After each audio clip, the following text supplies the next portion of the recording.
This is really Thanks, alarming Annalise. stuff coming out of Victoria. Where do you think this has gone wrong?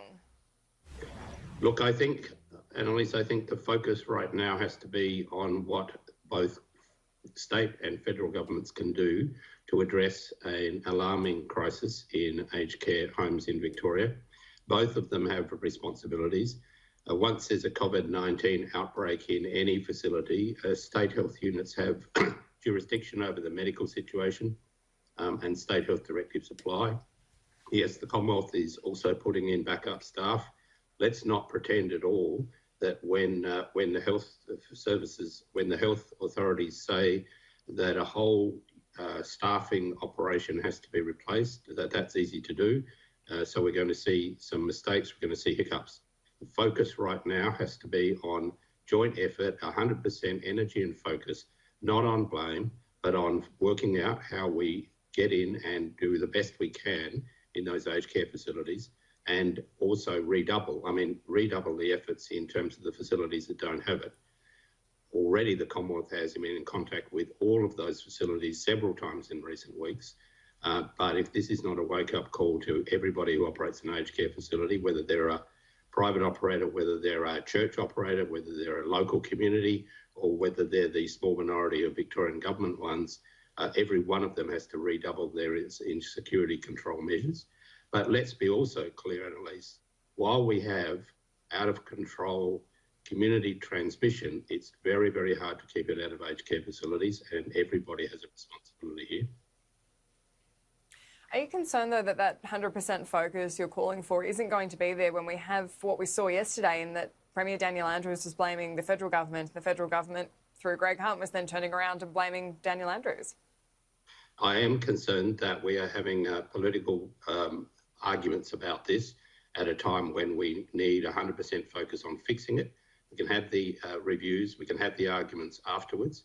I am concerned that we're seeing positions that are obviously political positions pre-COVID coming from some stakeholders.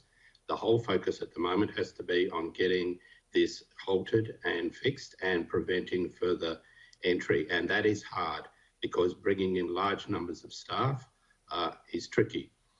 Yes, we really welcome the Victorian government's decision to free up medical resources, nursing and doctors and beds. That's very important. Federal government is bringing in equipment, personnel.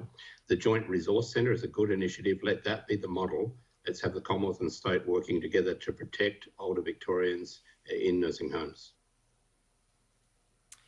So what would you like to see happen from here? We have really alarming reports about a lack of PPE in a lot of these aged care homes, a lack of training in how to properly use it as well. What do you think needs to be the number one priority from now going forward? I think the number one priority has to be on coordinated effort to ensure that at the very moment that there is any outbreak anywhere, that someone with good training in emergency management is in control of that home, that the staff are being supported.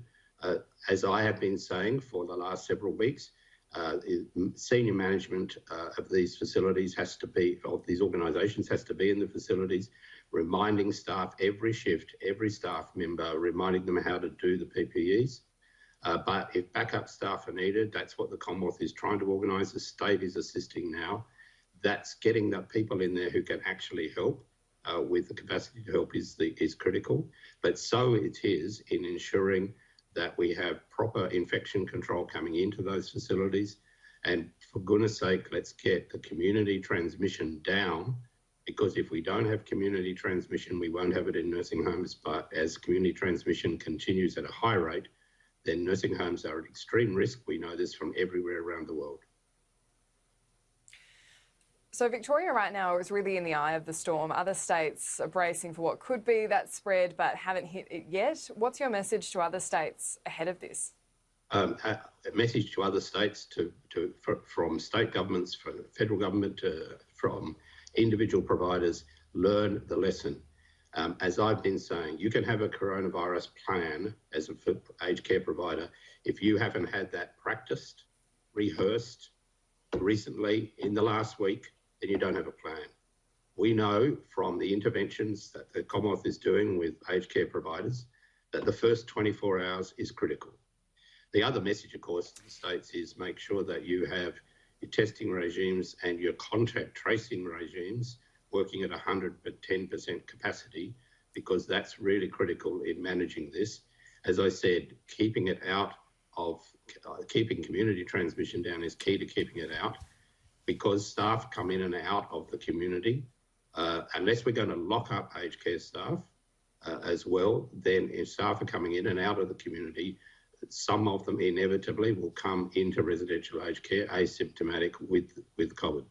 So we have to do that, but we also have to have, as I said, COVID plans rehearsed in every facility in any state in advance. It's too late to start doing it once the crisis hits.